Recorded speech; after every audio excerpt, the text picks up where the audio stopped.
23rd edition of Festival of Wellbeing, powered by Amul. Congratulations to you on being on the powerful list of 40 under 40.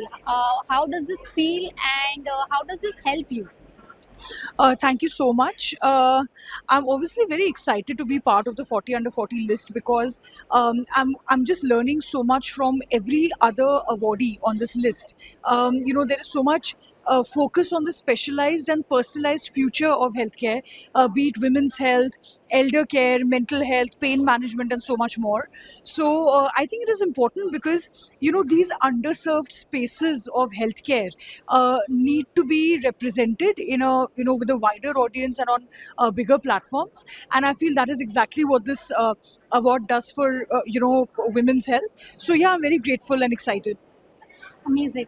Swarnima, we have seen a surge of startups into this wellness industry now that people have become so aware about their health and everything. Uh, how do you think Gayatri creates a differentiation in this industry?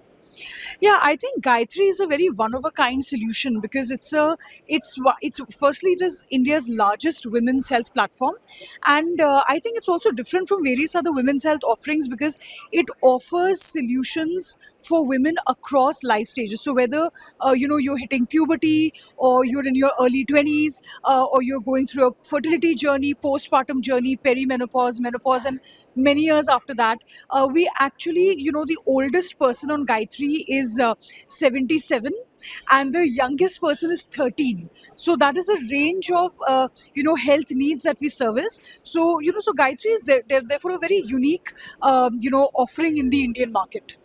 That's great. Swarnima, tell us about one great milestone that you have overcome, and you're today standing proud and tall here. Uh, yeah. Right. So actually as an entrepreneur, when you hear about these conversations, okay, about milestones and things, we in media and in narratives you think that there is one milestone that you overcome, and but what happens while building a startup is that every day there is firefighting every day. Sometimes your ads will stop running, sometimes you will lose a client you were hoping to win, etc., etc. So I think for me personally, the most important milestone is when I am directly on sales calls with individuals, with enterprises, and I get to hear no. Say a conversation proceeds to a very advanced stage and then it just doesn't work out. And I don't have an option to just sit around, and be sad. I have to just pick up my phone, make the next call, and this is something that happens daily. And I embrace this challenge. I think that hearing no so many times makes those yeses even stronger, much more resounding, much more impactful. So I think that is a milestone I keep learning from every day. Great. How does the future of Gayatri look like in the coming few years? I think the future of Gayatri, is closely tied with the future of women's health itself in India. There are two or three milestones in women's health that I'm looking forward to personally.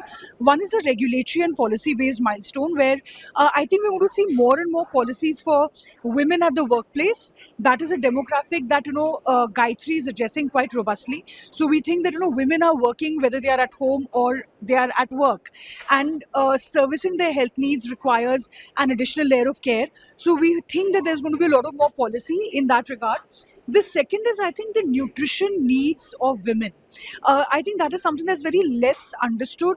It's there is a lot of myth and misinformation around it.